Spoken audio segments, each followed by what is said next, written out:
नमस्कार, आप देख रहे हैं भारत मीडिया। इस समय मैं बलिया जिले के सिकंदरपुर में मौजूद हूँ, जहाँ पे चाइल्ड एजुकेशन सेंटर में आज सांस्कृतिक कार्यक्रम जो है प्रस्तुत किया गया और यहाँ पे मुख्य अतिथि के रूप में सुभाषपा के राष्ट्रीय महासचिव जो है अरविंद राजभर जी का आगमन हुआ है।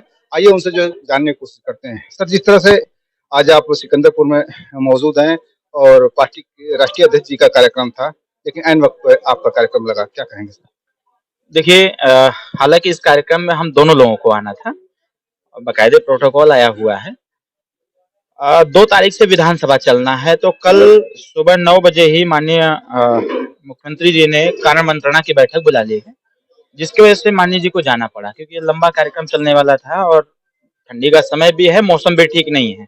इसलिए रात में जाना उचित नहीं था और सुबह भी जाने के लिए 10 बजे के पहले कोई उचित समय नहीं था। तो हमने ये समझा, हमने नेताजी से कहा कि पहले वो काम ज़रूरी है, जहाँ समाज की बात हो, जनता की बात हो और 2 तारीख से सदन चलने वाला है, उसमें किन-किन मुद्दों पर चर्चाएँ होनी हैं, तो उन सारे मुद्दों को आना चाहिए। इसलिए नेताजी उधर चले गए और मेरा कार्यक्रम ऑलरेडी यहाँ लगा हुआ था, मुझे आना पड़ा। जो है 7 और 17, 27 की आप बातें कर रहे हैं और शुभचिंतक भी जो है उसका इंतजार कर रहे हैं। क्या वो शुभ घड़ी आ चुकी है सर? देखिए, सुहेलदेव भारतीय समाज पार्टी हर कार्य को शुभ समय में ही करती है। जो 7, 17, 27 का एक मैथमेटिक्स था, वो सुहेलदेव भारतीय समाज पार्टी के लिए है। सुहेलदेव भारतीय समाज पार्टी कोई भी निर्णय लेती है तो प्रयास ये करती है कि उस डिजिट में 7 जरूर आवे। हमारा जो स्टेटमेंट था वो था पार्टी के शुभ दिन का और शुभ समय का। रही बात सरकार में सम्मिलित होने का, तो वो हमने पहले भी कहा और आज भी कह रहा हूँ कि वो शीर्ष नेतृत्व की जिम्मेदारी है। जिस दिन वो कल करना चाहे कल कर दें।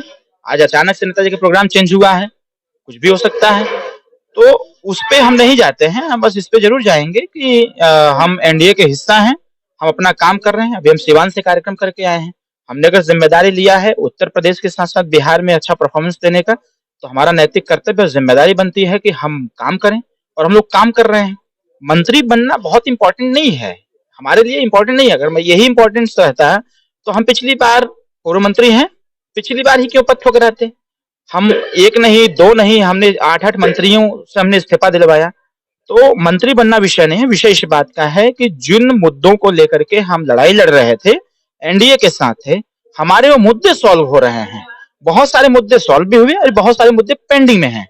तो हमारी एनडीए की सरकार उस पे अहम भूमिका निभा रही है, वो काम कर रही है, हम उनके साथ हैं और किस मंत्री से कम हैं हम लोग अभी भी।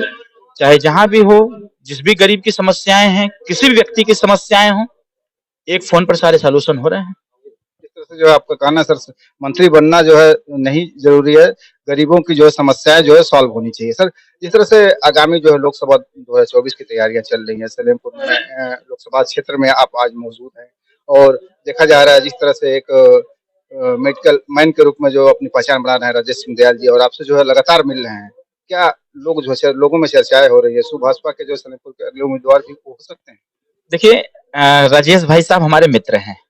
मित्र इसलिए हैं क्योंकि उनके बड़े बेटे जो असमय दुर्घटना में मृत्यु हो गई उनकी, बड़े बेटे हमारे परम मित्र थे।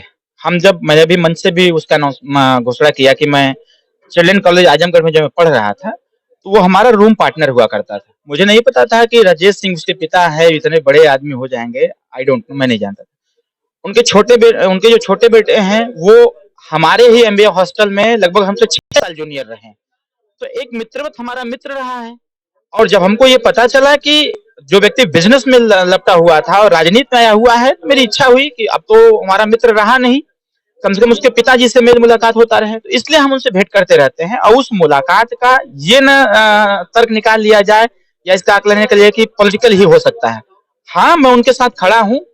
जब वो हमसे कहेंगे कि भैया मैं राजनीति में इस ओहदे पर जाना चाहता हूँ, मेरे लायक होगा तो मैं करूँगा, क्योंकि हमारे मित्र के पिताजी हैं और पिता हैं तो एक प्रकार से अंकल ही कहे जाएँगे।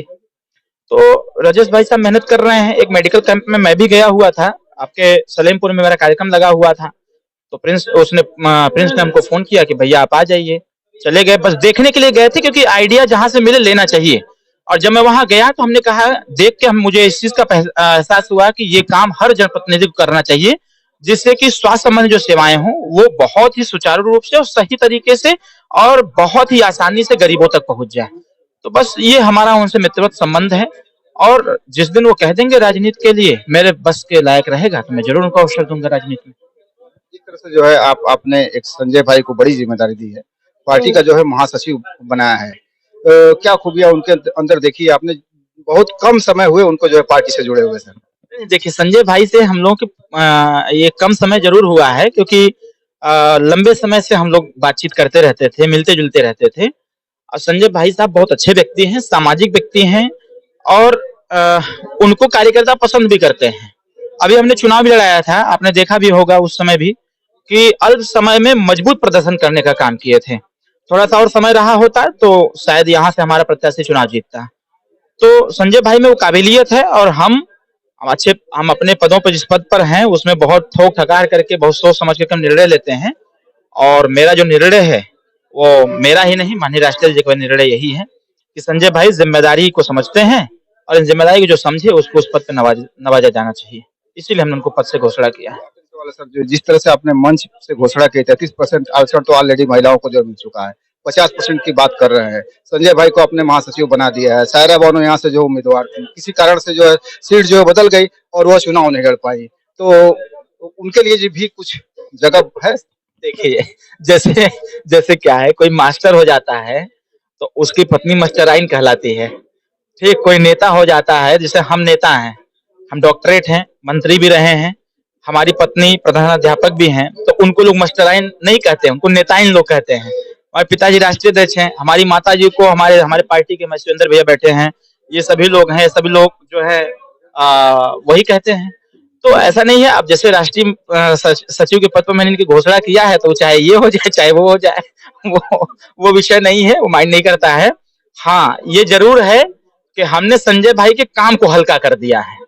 हमने इनको पार्टी में जिम्मेदारी दे करके उनको भी एहसास हमने करा दिया है कि आने वाले समयों में कोई भी अवसर प्राप्त हो सकता है। इसलिए सकारात्मक तरीके से राजनीति में इंटरफेयर करते रहें, लोगों से मेल मिलाप बनाते रहें, चलते फिरते रहें, जो भी आगे समय आएगा देखा जाएगा। धन्यवाद आपका। तो ये थे पार्टी के राष्ट्रीय महासचिव, जिनका जो है साफ तौर से कहना था मंत्री बनना जो है कोई जरूरी नहीं है। समाज की सेवा जो है सबसे पहले प्राथमिकता है उनकी। बात मीडिया के लिए घनश्याम शर्मा के साथ शब्बीर अहमद की रिपोर्ट। बने रहे बात मीडिया।